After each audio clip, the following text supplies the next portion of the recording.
If you think being chronically online is ruining your dating life, read this book, come back, and let me know what you think. This is Rejection by Tony Tuluthumuti. It was on the National Book Award long list last year, and it truly made me wonder if some people are beyond help. It's a series of interconnected short stories, and what I expected when I picked it up was a piece of literary fiction that explores the emotional nuances of rejection. And that is what it is, but it goes so much deeper than I was expecting. I come from the world of sagger literature, so I'm expecting, people who are sad, depressed, a little fucked up, sometimes a little more than a little fucked up, who are working through rejection, trying to find love, and all that sort of thing. And what we get in this book is actually a look at some people who are on the outskirts of society in some cases, and you get a peek behind the curtain into how their minds work, and in some cases, how they ended up so fucked up. Rejection is something that we all have to contend with at some point in our lives, but romantic rejection can be uniquely emotionally scarring. And if you pair that with people who are antisocial, um, severely emotionally damaged in other ways, completely devoid of self awareness, no identity outside of their need to be needed by other people, it turns into a catastrophe. The reason why I bring up internet culture in relation to this book is because so many of these characters live their lives online, or they live their lives in accordance to things that they've seen online. The first story absolutely floored me, and it really dives into how a lot of men are being sucked into manosphere content, and I honestly don't even know what to think. We meet this guy who is a self-proclaimed feminist. He's doing everything in the quote-unquote right way, according to him, always trying to be an ally to women. But what he doesn't realize is that expecting sex or relationships out of your women friends because you treat them like people is a form of misogyny all its own. Now, he does deal with rejection after rejection after rejection, and he does not have any romantic experience. He's never had a girlfriend, he's still a virgin, he's in his 30s, and this is clearly taking a toll on him. And feeling unwanted has to be a terrible feeling, but this is what happens when you place your self worth outside of yourself, because he ends up descending into the manosphere space and committing a horrible act um, of violence that was honestly just like, I had to take a fucking breather after I read that first story. Wow. And I don't know about anybody else, but I didn't really see it coming, especially because there's a bit of a time skip in the story. And so we see a little bit of him going down this road. We see the catalyst, like the initial catalyst for him going down the manosphere rabbit hole. And then we see him a little bit later, closer to the time where he sort of snaps. And I understand again that being unwanted can be like a terrible feeling, but when we see how people end up in these places, in these really, really dark places, there is always a point where they seem to lose me. Because what he did, I just don't understand how that is the outlet, the solution, whatever you see it is. I just don't get it. And there's just so much inner work that needs to be done. And I don't really know, like, actually, I do know what people need to do. Again, it's about your inner self. A lot of people put a lot of they put a lot of pressure, a lot of stakes on romantic relationships, and that's not all the fault of the individual. Like, yes, a lot of our world, our society is built around um prioritizing relationships and marriage as something that is normal, as something that you ought to do by a certain time frame or whatever. But at the end of the day, man, it's your life. You really need to get it together and do what you got to do to make you happy. And sometimes a relationship is what you feel is going to make you happy, but you also have to understand that even if you find your one can get run over by a bus tomorrow. You have to be happy in your own life individually. And throughout the entire story, this guy honestly sounded like he built his entire personality off of an Instagram infographic. It was always what he thinks he should think and what he thinks he should say and how he thinks he should act. And I feel like if he had spent more of his time crafting a better sense of self instead of identifying with these random traits, like he was really zeroed in on the fact that he had narrow shoulders and he thought that women were like conditioned to not be attracted to men with narrow shoulders, which like maybe, but not like to the degree that like he was really fucking dragging it. Like I was just like, bro, you're gonna have to get over that. That wear shoulder pads if it's really that deep for you. But what seemed to be at the core for this character and a lot of characters in this book is that they don't know themselves, don't like themselves, um, can't find themselves, some variation of that. So many of us spend a lot of time online, but this just really underscored the idea that being online too much is rotting your brain. Um, it seemed like a lot of these characters had a completely warped sense of reality. Like, and sometimes intentionally, if y'all know which story I'm talking about, there was a character who actually was making entire new realities um online. And it ended up being kind of meta because they ended up mentioning the author in that story. And I actually that's something I kind of didn't like about the book is that towards the end I feel like it fell off a little bit because it started like breaking the fourth wall in a way that I was just kind of like, I mean, okay, because what happened in that story kind of called into question um what had like happened in the entire book prior. And remember, these are short stories. They can stand alone.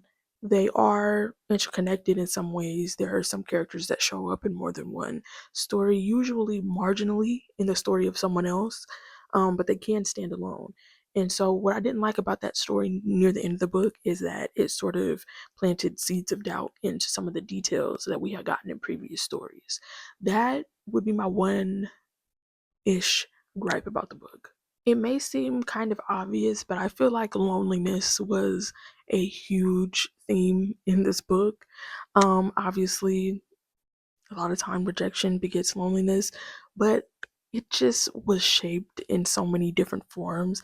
Like, for example, the internet is actually a place where a lot of people find community online. I myself am trying to build my own community on the internet. But there's a flip side to community on the internet, which actually can sow disdain for the outside world. That first character is a prime example.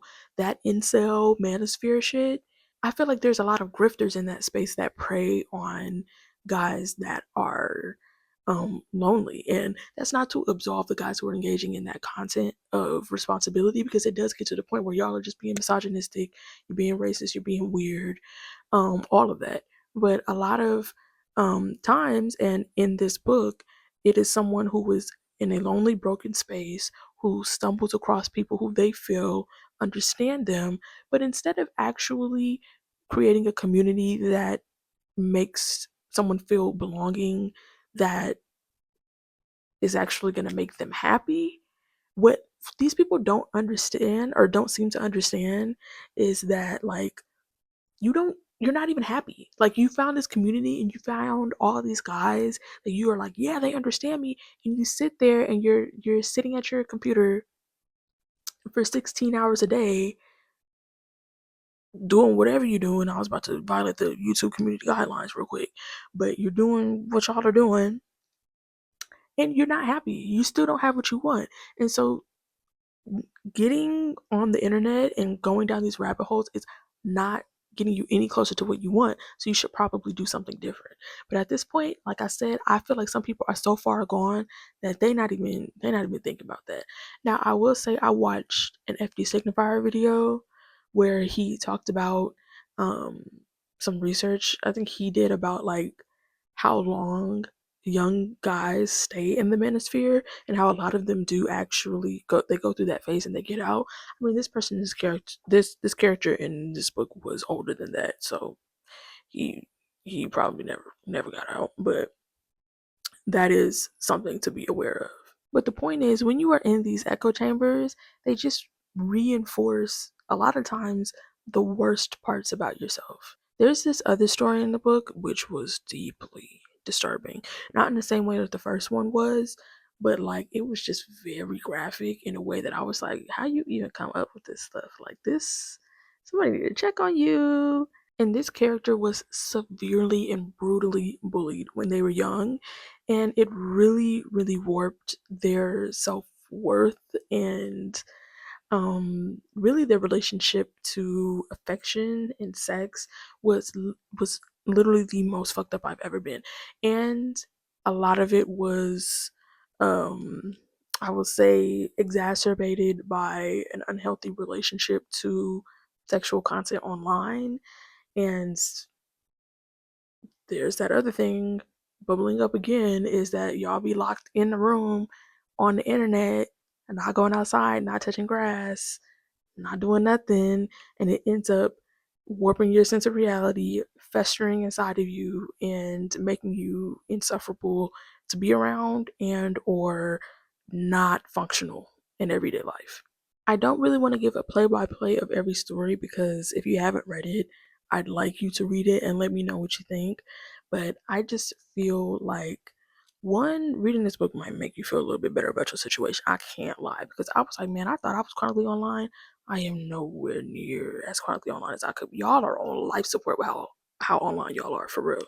But over the past year, I've really been feeling the importance of being grounded and rooted in reality as much as you can, because we're all affected by our own worldview and our own the different contexts that we live in. Like that's always going to be a thing, but like the environments that people are getting sucked into online are like just alarming, and none of these people are able to maintain like healthy relationships. A lot of them don't have healthy relationships with friends, family, none of it. It goes way beyond romantic relationships. Just generally interpersonal relationships these people are struggling to maintain. And it really makes you realize that you never know what people have going on in their own homes, because not all of these characters even present as sad and broken as they are behind closed doors. But every single character in this book is sad, and I don't mean just emotionally sad. I mean, it's like watching a freaking car wreck with some of these. I had to watch, like, read stuff through my fingers and be like, oh my god, what's gonna happen next? And if you read it, then you know exactly what story I'm talking about that had that going on, especially. But like, I do recommend the book. It's quite chaotic in some places, and again, I'm just, some things I'm like, girl, how did you even come up with that? Like, I don't understand. I'm not in that corner of the internet to even be privy to this stuff going on, and I thank God for that. But I don't want to go on and on about it, and I don't want to give you guys a play by play. I just want you to read it, and I want to just hear what other people think about this book. As somebody who enjoys literary fiction that dives into people's interpersonal relationships, their emotions, how they process emotions, I just love feeling like I'm inside a character's brain. This took me into, I don't even know how he did that shit. There are some parts of people's brains that are scary, and this will take you there. It also made me want to read more from this author.